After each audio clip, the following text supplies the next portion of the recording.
Hello and welcome students, Gyanjyoti coaching সেন্টারের পক্ষ থেকে তোমাদের সকলকে জানাই আরও একবার স্বাগত। তো স্টুডেন্টস, আজকে আমি যে বিষয় নিয়ে পুনরায় তোমাদের সামনে চলে এসেছি তা হলো গুপ্ত যুগের শাসন ব্যবস্থা নিয়ে। তো আলোচনা শুরু করার পূর্বে তোমাদের একটা ছোট ইনফরমেশন দিয়ে রাখি। তোমরা যারা এখনো আমাদের সাথে যুক্ত হওনি কিংবা যুক্ত হতে চাইছো তারা ওপরের এই দুটো নাম্বারের মধ্যে যে কোনো একটিতে যোগাযোগ করে আমাদের সাথে যুক্ত হতে পারো। চলো আর দেরি না করে আমরা আজকের আলোচনা শুরু করি। তো আজকের আলোচনা হলো গুপ্ত যুগের শাসন ব্যবস্থা নিয়ে। তো প্রথমেই বলা যায় যে কোন কোন উপাদান থেকে আমরা গুপ্ত যুগের শাসন ব্যবস্থা সম্পর্কে জানতে পারি। তো বলা হয়েছে যে বিভিন্ন শিলালিপি, বিশেষত দামোদরপুর লিপি, তারপরে ভূমিপট্টলি, এছাড়া ফাহিনের বিবরণ থেকে আমরা গুপ্ত যুগের শাসন ব্যবস্থা সম্পর্কে জানতে পারি। এছাড়া বিভিন্ন স্মৃতিশাস্ত্র যেমন মনুস্মৃতি, যাজ্ঞবল্ক্য স্মৃতি এবং নারদ স্মৃতি থেকে আমরা গুপ্ত যুগের শাসন ব্যবস্থা সম্পর্কে জানতে পারি। তো এবারে বলা হয়েছে যে গুপ্ত যুগের যে শাসন ব্যবস্থা তা মূলত দুভাগে বিভক্ত ছিল। প্রথমত কেন্দ্রীয় শাসন ব্যবস্থা এবং দ্বিতীয়তম হলো যে প্রাদেশিক শাসন ব্যবস্থা। তো প্রথমে আমরা আলোচনা করব কেন্দ্রীয় শাসন ব্যবস্থা। তো বলছে যে কেন্দ্রীয় শাসন ক্ষমতা। তো বলা হয়েছে যে গুপ্ত শাসন ব্যবস্থার কেন্দ্রীয় শাসন ব্যবস্থার সর্বশীর্ষে ছিল রাজা এবং রাজার গৃহীত সিদ্ধান্তই সর্বে সর্বা বলে মনে করা হতো। তো এই সময় রাজারা বিভিন্ন উপাধি যেমন পরম ভট্টারক, পরমেশ্বর, মহারাজাধিরাজ প্রভৃতি বড় বড় উপাধি গ্রহণ করত। তারপরে কেন্দ্রীয় কর্মচারী। তো বলা হয়েছে যে কেন্দ্রের শাসনভার পরিচালনা করার জন্য রাজাকে বেশ কতকগুলি মন্ত্রী সহায়তা করত, যেমন সেনাপতি, পররাষ্ট্রমন্ত্রী, অমাত্য ইত্যাদি।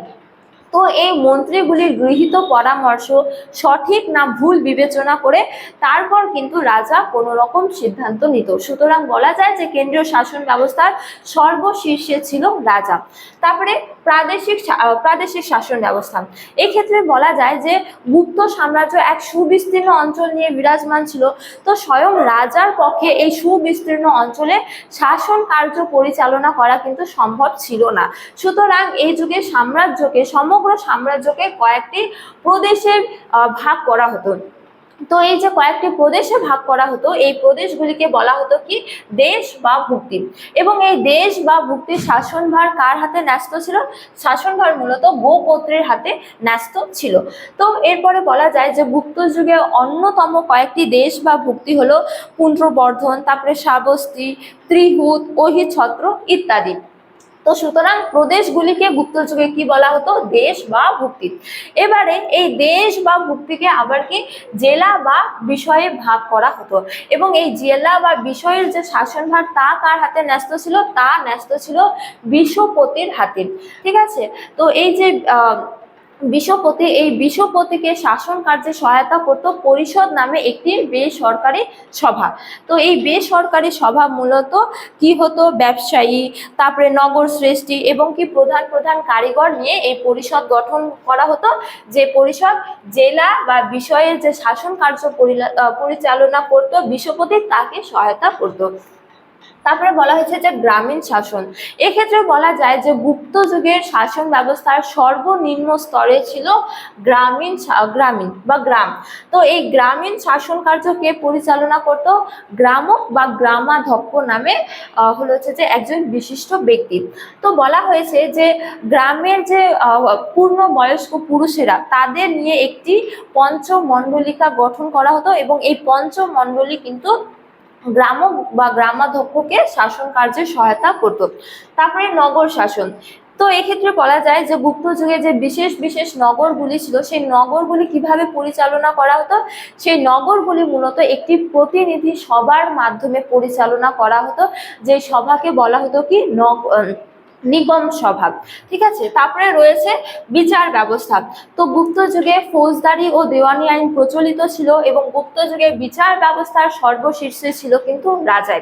এছাড়া বলা যায় যে গুপ্ত যুগে দেশ, জেলা, বিভিন্ন স্তরে কিন্তু সরকারি আদালতও ছিল, যেগুলি মূলত যে বিভিন্ন রকমের সমস্যা সেগুলিকে হলো হচ্ছে যে সমাধান করতো। তারপরে রাজস্ব নীতি। তো এক্ষেত্রে বলা যায় যে গুপ্ত যুগে মানে উৎপাদিত ফসলের ওপর 1/6 রাজস্ব কিন্তু প্রদান করা হতো। এছাড়া বিভিন্ন বাণিজ্য শুল্ক, তারপরে শিল্প শুল্ক, বন কর, পথ কর, হ্যাঁ জনকর, বিভিন্ন রকমের কর কিন্তু প্রদান করতে হতো। এছাড়া যে ভূমি রাজস্ব ছিল সেই ভূমি রাজস্বগুলিকে বলা হতো কি ভাগ। তারপরে রয়েছে সেনাবাহিনী। তো বলা হয়েছে যে গুপ্ত যুগের সেনাবাহিনীকে মূলত 4টি ভাগে ভাগ করা হয়েছে। একটা হলো হচ্ছে যে হস্তি বাহিনী, পদাতিক বাহিনী, তারপরে হলো হচ্ছে যে নৌবাহিনী, এবং একটা রয়েছে হলো হস্তি বাহিনী, পদাতিক বাহিনী, অশ্ববাহিনী এবং নৌবাহিনী। তো